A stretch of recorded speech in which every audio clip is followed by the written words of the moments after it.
Hello and welcome to the first episode of Behind the Boss. I'm Nick from Next Step Nick, and with me is Lord Ash. Good evening, everyone. Hello. And what we're going to do today is go through a few bosses. We're going to go through one that I think is good and a couple that you think are awful. Yeah, a couple that frustrate me because of their bad design. Yeah. Terrible. I can totally sympathise, and I think you will too. But first choice for me, positive boss that I think is pretty cool, the Pursuer. Now, I think the Pursuer is cool for a couple of reasons. One, look at him. Looks absolutely awesome. Superhero landing, you just missed it. There is a superhero landing, and he's got some really... The thing I really like about him is his mechanics, to be honest. Because for new players, when you're coming in here, he's not that hard to beat once you know how the game works. But it's a really good way of players pacing themselves, learning the mechanics, getting into the gameplay. He just all around, he's fantastic. You've got really nice views. He appears multiple times throughout the game. He constantly hunts you.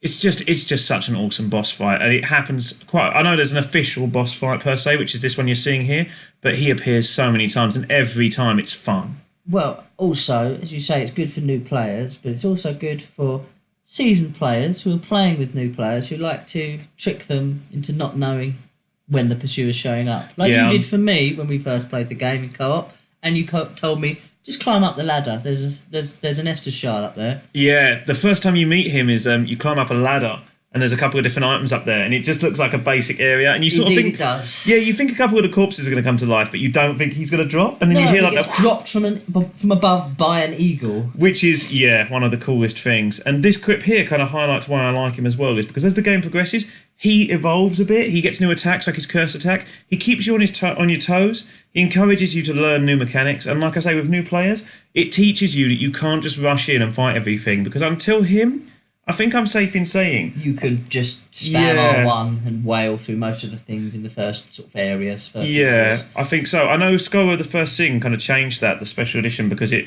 added that whole thing of there were a couple of ogres, I think, at the start of the game they added, which are the only enemies really at that point in the game anyway that you can't just wail on. Also, the thing with the Pursuer is, as you say, he's visually a very striking looking enemy, and as we're watching now, he just constantly keeps hounding you.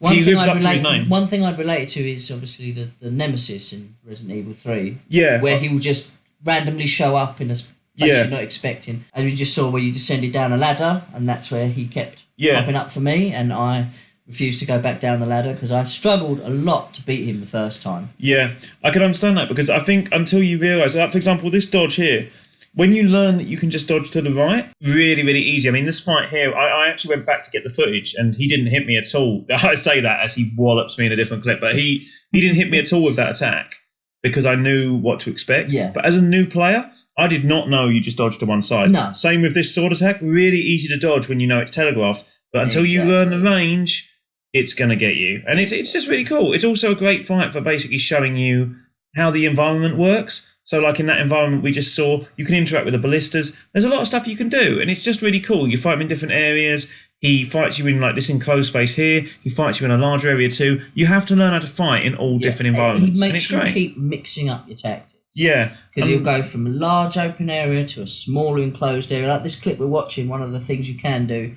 is trap him behind the ladder, and his sword will bounce off the ladder. Now onto one of my least favourite boxes. Right? The Covetous Demon. Okay, so I can tell. I'm not a fan of his design, but how come you hate him? Well, just look at him. It's a room that is brown and grey, and his big boss that is brown and grey. His range is barely enough to even hit you. All you have to do is step back ever so slightly, or as you just did. Doesn't even get you. His attack's so easy to telegraph. Like, there you go. You didn't even dodge. No, you just stepped backwards. The issue with him, I think, is that the room itself, when we have a look at the end, we actually go around this room and have a bit of a look at this room. It's quite an interesting environment when you see it. There's some really cool uses of lighting. There's some cool little environmental nods, but none of them really come into it. And like with this, when I was capturing this footage, I thought, okay, I'm going to get the roll in now. I'm not going to go for it intentionally, but I'm sure he's going to do it.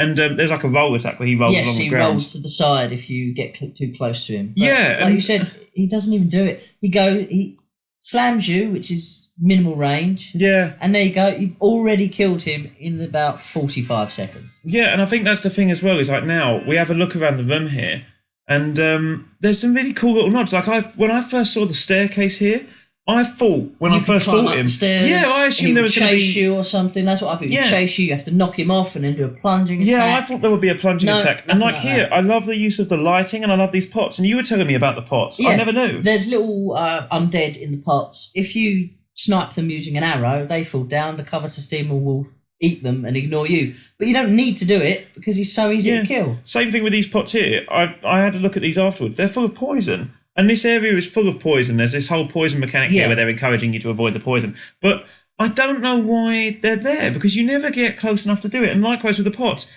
I would never know that. I would never think to shoot the pots down. I mean, maybe afterwards for an item or something, but as a distraction. There's no items. No, he'll literally, you shoot the pot, he'll focus all his energy on eating the undead that's fallen out of it.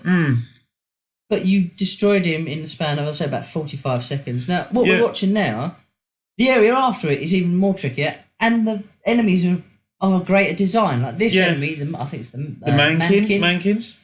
Yeah, there's a lot of intrigue here because I like the Mankin design, and to be honest, when I first played the game, you fight a few Mankin before, so I assumed the boss would be a Mankin. And even with these guys, I remember us talking about this briefly because we had a bit of a chat before we started recording, and there was more trouble with these basic ads. Yeah, getting to the boss and after the boss is harder than the boss itself. Yeah. And it just feels like a chore. Well, speaking of a chore, second one of your choices?